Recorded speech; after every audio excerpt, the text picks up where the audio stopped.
Today I'll show you how to make 7 different kinds of images in different kinds of light using nothing more than just exposure compensation.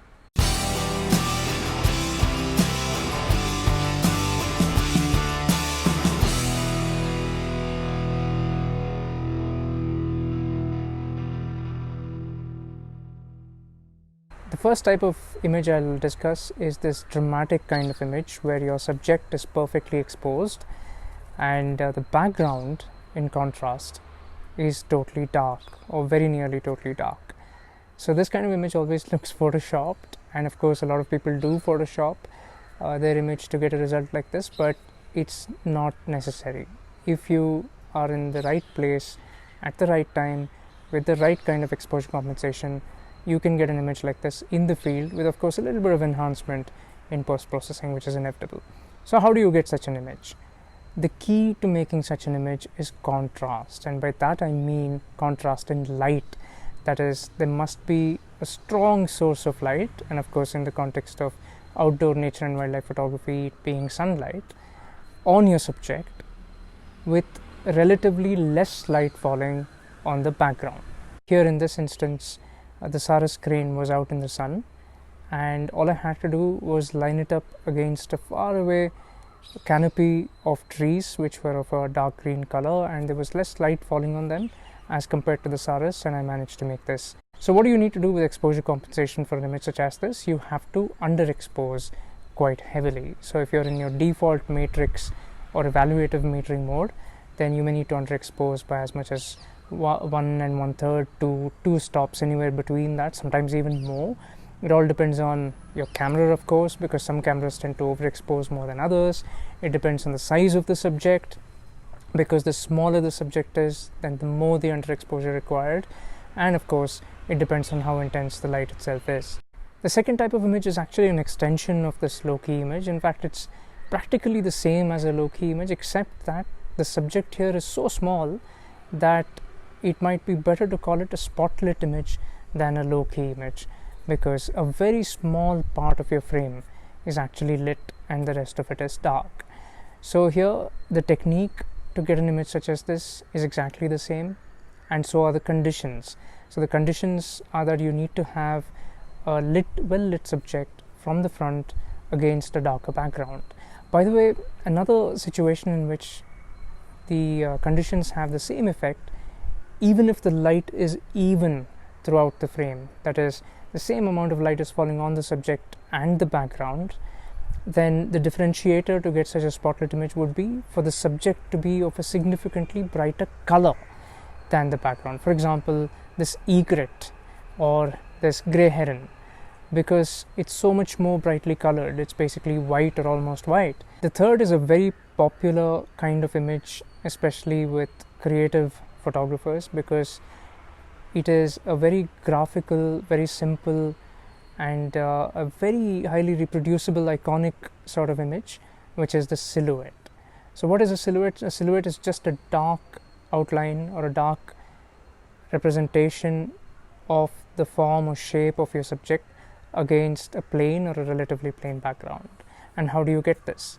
Simply by lining up your subject against a plain background, like I just said, because otherwise it's almost impossible to get a silhouette, because in order to see the form of your subject, it needs to be contrasted against something which is formless, which is usually the sky or a water body or anything which is completely plain.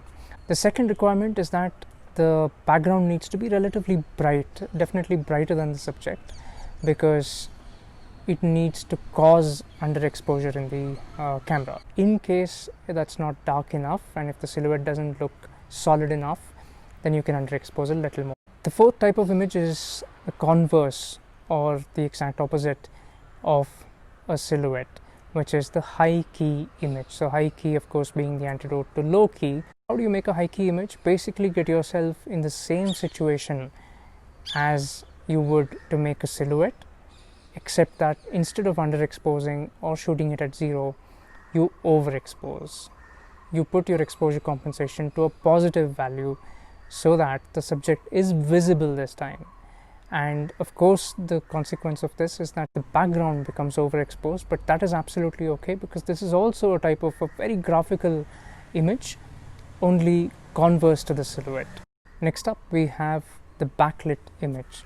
Now, this is a very popular kind of image where the presence of the source of light behind the subject and the resulting underexposure in the image causes a very atmospheric, evocative feel instead of the conventional straight light, dead flat, a good looking kind of image. So how do you make this? Obviously, you need to line the subject up between the source of light and yourself. So you need to be directly in opposition to the source of light with the subject in between. And once you have that, it's just a matter of underexposing. So do not try to get the exposure on the subject right. Instead, underexpose deliberately. Again, here there's no formula for how much underexposure is required. It all depends on the situation. But remember, the recipe for a backlit image is get yourself against the light with the subject in between and underexpose. Just like the spotlit image was an extreme version of a low-key image, so is a rimlit image an extreme version of a backlit image. So a rimlit image is simply one where only the rim of the subject is lit. So you can only see a sort of a halo or outline of the subject, and the rest of the frame is completely dark. So how do you make such an image? It's exactly the same theory as the backlit image, except that you underexpose a lot more. And lastly and seventhly, we have the side lit image. It's a kind of spotlit image, but it's from a side-ish angle. So essentially, when you're perpendicular to the source of light, when light is falling on the subject either from the left or from the right, and then you expose for the subject, that is, you underexpose until the subject is accurately seen and is of optimal brightness, even though the background and the surroundings are dark. That's a side lit image for you.